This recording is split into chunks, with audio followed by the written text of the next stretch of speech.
السلام علیکم ورحمۃ اللہ وبرکاتہ۔ امید ہے آپ سب لوگ خیریت سے ہوں گے۔ سب سے پہلے نئے سال کی بہت بہت مبارک ہو سب کو۔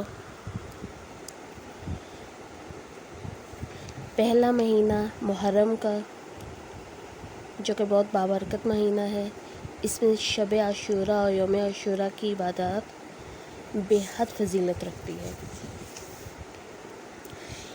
ایک سند میں ہے کہ حضرت ابن عباس رضی اللہ عنہ سے روایت ہے کہ نبی پاک صلی اللہ علیہ وسلم نے ارشاد فرمایا، جو شخص یوم عاشوراء کا روزہ رکھتا ہے اللہ تعالیٰ اسے 1000 فرشتوں کا ثواب عطا فرماتے ہیں۔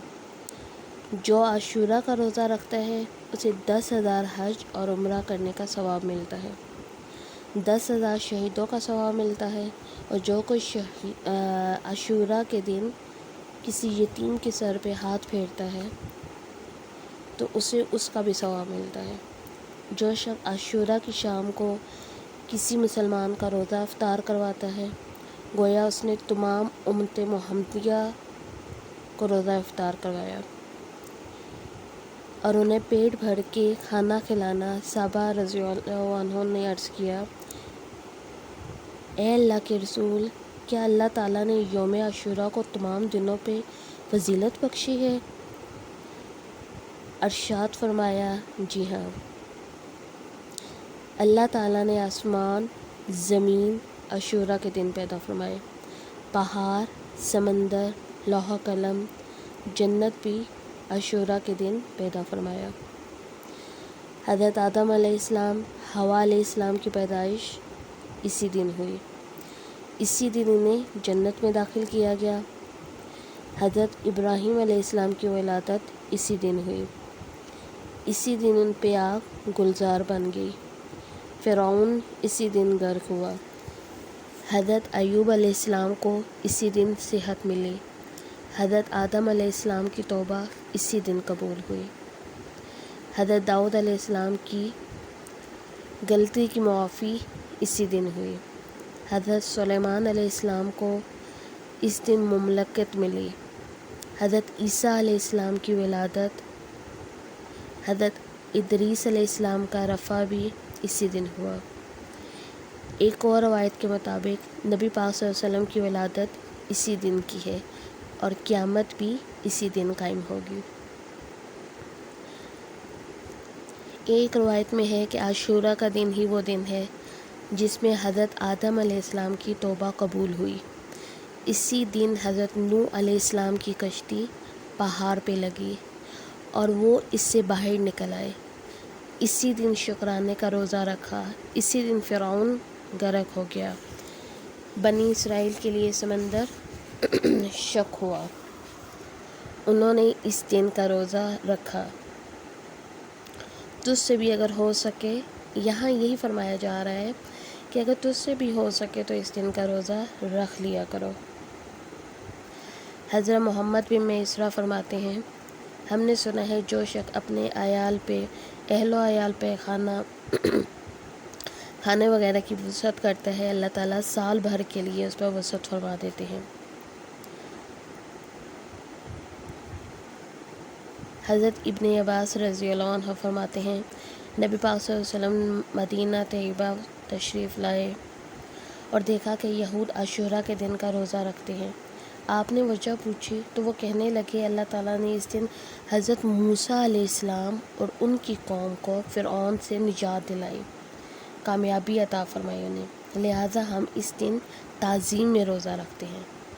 آپ نے ارشاد فرمایا کہ حضرت موسیٰ علیہ السلام کے ساتھ تمہاری بنسبت زیادہ تعلق رکھتے ہیں، چنانچہ آپ نے اس دن روزہ رکھنے کا حکم فرمایا۔ اب عاشوراء ہے کیا؟ بعض لوگوں کا کہنا ہے کہ اسے عاشوراء اسی لیے کہتے ہیں کہ محرم کا 10واں دن ہے۔ بعض نے کہا کہ اس کو اس لیے کہتے ہیں کہ اللہ پاک نے 10 انبیاء کو 10 کرامتوں سے نوازا تھا۔ سب سے پہلی حضرت آدم علیہ السلام کی توبہ قبول فرمائی، دوسرے نمبر پہ حضرت ادریس علیہ السلام کو مقام اعلیٰ کا رفع نصیب فرمایا، تیسرے نمبر پر حضرت نوح علیہ السلام کی کشتی جودی پہاڑ پہ ٹھہری۔ چوتھے نمبر پر حضرت ابراہیم علیہ السلام کی ولادت اسی دن ہوئی، انہیں خلیل بنایا گیا اور آگ سے نجات ملی۔ پانچویں نمبر پہ حضرت داؤد علیہ السلام کی توبہ اسی دن قبول ہوئی۔ چھٹے نمبر پہ حضرت عیسیٰ علیہ السلام کو عاشورہ کے دن آسمانوں پہ اٹھایا گیا۔ ساتویں نمبر پہ حضرت موسیٰ علیہ السلام سمندر سے نجات ملی، فرعون غرق ہو گیا۔ آٹھویں نمبر پہ حضرت یونس علیہ السلام اسی دن مچھلی کے پیٹ سے باہر آئے۔ نویں نمبر پہ حضرت سلیمان علیہ السلام اسی دن انہیں بادشاہی ملی۔ اور 10ویں نمبر پہ آتا ہے کہ نبی پاک صلی اللہ علیہ وسلم کی ولادت اسی دن ہوئی۔ بعض کا کہنا یہ ہے کہ عاشورہ اس لیے بھی کہا جاتا ہے کہ اس امت کو اللہ پاک نے جن فضیلتوں سے نوازا ہے، اس دن کی فضیلت ان میں سے 10ویں نمبر پہ آتی ہے۔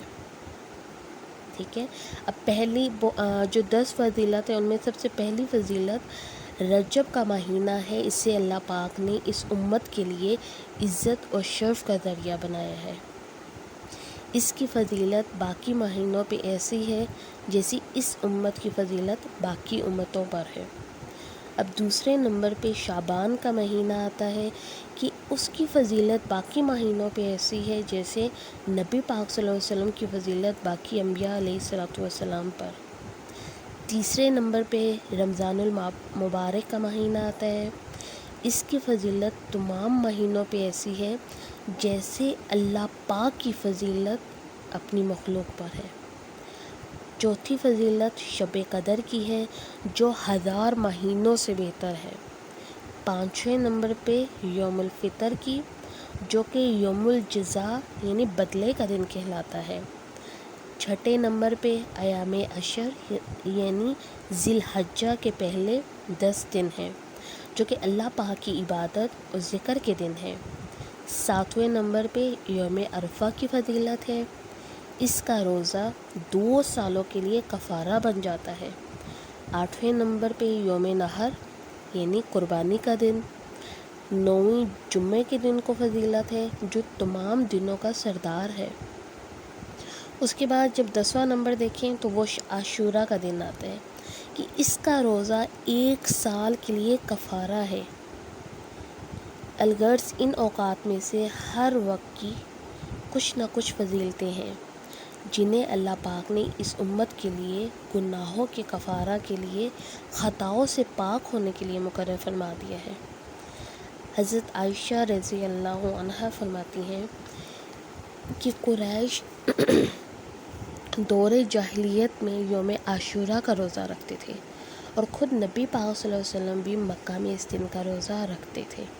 جب آپ مدینہ تشریف لے آئے، رمضان المبارک کے روزے فرض ہو گئے تو آپ صلی اللہ علیہ وسلم نے ارشاد فرمایا پہلے عاشورہ کا روزہ رکھنے کا حکم دیا کرتا تھا، اب اختیار ہے سب کو، جو چاہے اس کو رکھے اور جو چاہے اس کو نہ رکھے۔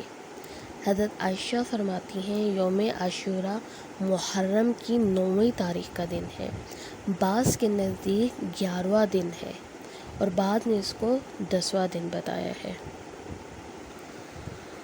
ہر لحاظ سے دیکھا جائے تو یوم عاشورہ کو بہت فضیلت حاصل ہے، اس میں ہر دن کی اپنی فضیلت ہے۔ اللہ پاک کی عبادت جس وقت کی جائے، جس لمحے کی جائے، اللہ پاک اس کو قبول کرنے والا ہے۔ اس دن کے روزے کے بارے میں آیا ہے تو آپ کوشش کریں، جو روزہ رکھ سکتے ہیں وہ ضرور روزہ رکھیں، اللہ پاک اجر دینے والا ہے۔ اس روزے کی اہمیت، فضیلت کو سمجھیں، دعا میں یاد رکھیں اور اپنا بہت خیال رکھیں۔ اللہ حافظ۔ السلام علیکم ورحمۃ اللہ وبرکاتہ۔